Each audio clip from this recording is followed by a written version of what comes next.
Welcome to my channel. This is JC Rock and Metal Reviews. My name is John, and today is the last day of my countdown. My top 50 albums that shaped my musical journey.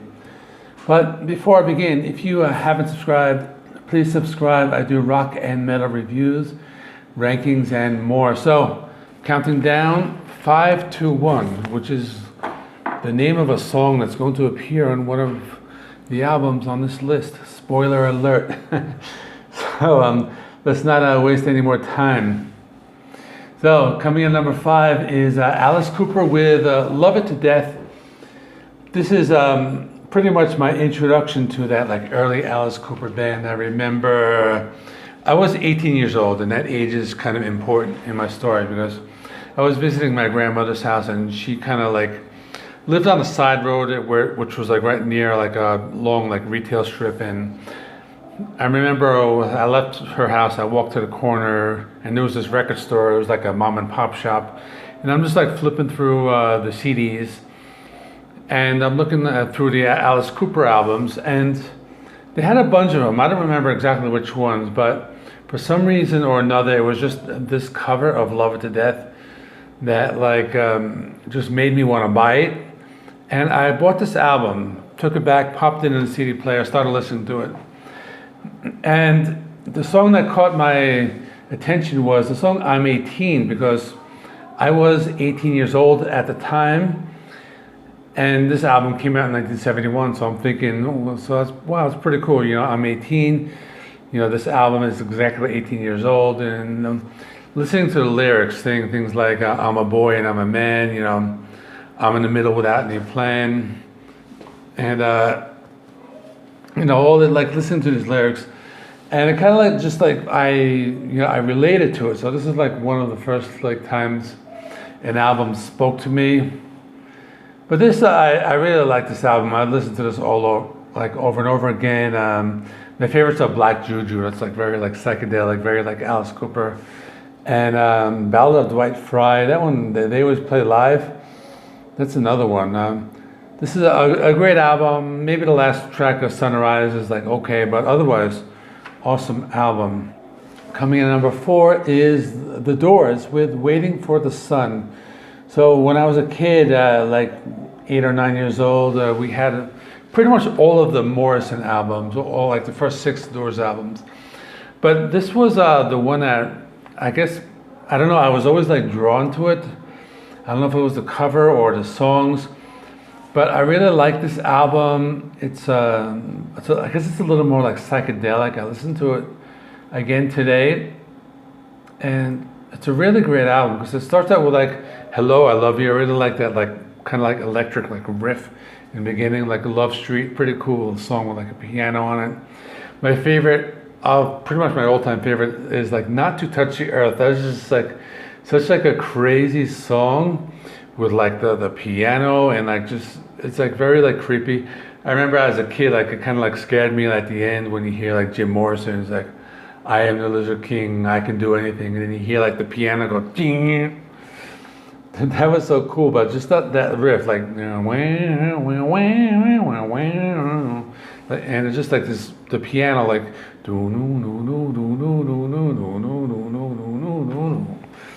This is just such a great song. But the rest of the songs are great. The Unknown Soldier, that's another classic. Spanish Caravan. I appreciated that song a lot later on when I started learning guitars. It has the Spanish guitar. It's really complex, kind of hard to play. The last song, the 5 to 1, really good. It's this bluesy, but it's kind of almost a heavy, a proto-metal riff. And I really like that one. It's a simple riff, but it's kind of very heavy, very effective. So now the top 3, these ones are going to be kind of obvious, but they are big albums, and they were super very influential, and these particular 3 albums just basically changed my musical style, or my musical genre. I started getting into more genres. So coming in at number 3 is Nirvana with Nevermind. Now, prior to this album, I was listening to just heavy metal. I was a metalhead, and I'm I don't care. I don't want to hear anything else. I just want metal. One of my roommates actually brought this album in and I gave it a listen, and I liked it a lot. And it was like heavy enough to appreciate like as a metalhead, but it had like a lot of different influences, like influence from like punk rock, influence from like those modern rock bands like REM, and there was just such this great sound. Like it was heavy enough for me to like, but as I got into it, like this album made me want to like listen to more stuff, listen to different stuff. So I started listening to grunge, alternative rock, some more like modern rock. Like my musical style just changed because of this album, and this is such a solid album. I mean, everything is great, from Smells Like Teen Spirit to Lithium to Polly to Something in the Way. It's really cool, like atmospheric track, like Territorial Pissings. That's like really heavy, like hardcore punk rock. And then the other ones, it was like heavy enough for me to like, but just great songs. This is just a great album all throughout. And this basically, throughout the 90s, I didn't listen to a lot of metal, with the exception of Metallica, Megadeth, and Pantera. Everything else was just grunge, alternative, and alternative rock, and I got into different genres, but all because of this album. Coming in at number 2, a similar story, Guns N' Roses' Appetite for Destruction. So yesterday I was telling the story about how I would drive to high school and I had that cassette of the Def Leppard cassette.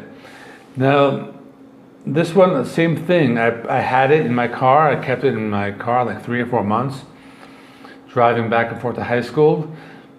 And this was the album that kind of made me want to explore like heavy metal. And this was also like the first band I kind of became obsessed with. So I started buying t-shirts, I bought posters, I had like the patch on the back of like the jean jacket. And I bought it on cassette first, and I bought the CD. This is like the first time I ever like bought the same album twice. And I listened to it again today. Solid album. Like this is like pretty much their only good album. Like the other ones, Use Your Illusion 1 or 2, are kind of okay, and after that I kind of like don't really like anything from them. I do like the Lies EP. That was really good. Like those acoustic tracks, I liked a lot. But we have everything's, I don't even have to name the songs. Everything's good. But actually my favorite is one of the deeper tracks called Rocket Queen. And it's pretty cool because it kind of like starts out like a rock track and then it kind of like gets like melodic. Has a really melodic break. And I really like Rocket Queen. I like My Michelle. That's a pretty good riff on that one. Sweet Child of Mine. I don't care if I've heard it 1,000 times. I really like that song. You know, and if it comes on the radio, I listen to it the whole way through. And like I said, this is the album that like officially like made me like want to listen to heavy metal, because before this, I wasn't really into music. I was, you know, I joined that like Columbia Records Club, and I had like cassettes, and you know, my friend at the time, he was introducing me to some bands. I was listening to like bands like REM, The Smiths, and The Cure, and bands like that, and I wasn't really into it. But once I listened to Guns N' Roses, I'm like, that's it. I need to hear some more like heavy rock music. And from there, I went on to my number 1 pick. So I'm going to use that as a segue. So coming in at number 1 is Master of Puppets by Metallica. And you probably knew I was going to say that, but this was the album that kind of like sealed the deal. It's like I heard this and it's like, you know what? I like heavy metal. And I am going to explore other heavy metal bands. So I started checking out Iron Maiden. I started checking out Megadeth. I started listening to this radio station, which was a local college radio station, which played heavy metal on the weekends. So I listened to that.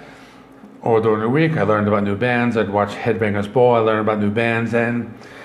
But it was just because of this album, Master of Puppets. And I've done so many videos on it. I don't need to list the songs.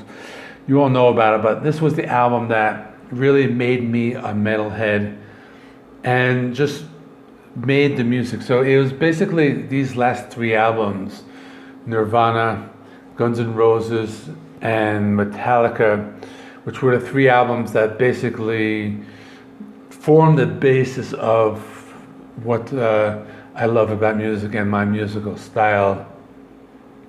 You know, with that and you know, including like the Doors and Led Zeppelin, and when I listened to that when I was younger. But it was those 3 albums that really kind of sealed the deal for me, and those are the ones I will like always go back to. I'll never get bored of, and they're just great albums. And so that is it. My countdown is finished. So please comment below, like, comment, subscribe, and all that. I'm going to go back to my regular type of videos, rankings, album reviews, things like that for a while now. But I am thinking of doing another, like a top 50 series, like as a compliment, because I just missed so many albums.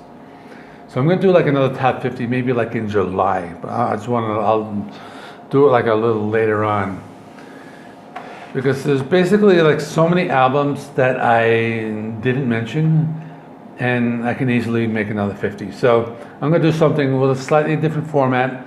I might do it like year by year, like one album from like 1971 and 72 and 73. I'll do it like something like that, but that will be coming up later. So again, thanks for watching. I will see you in the next one.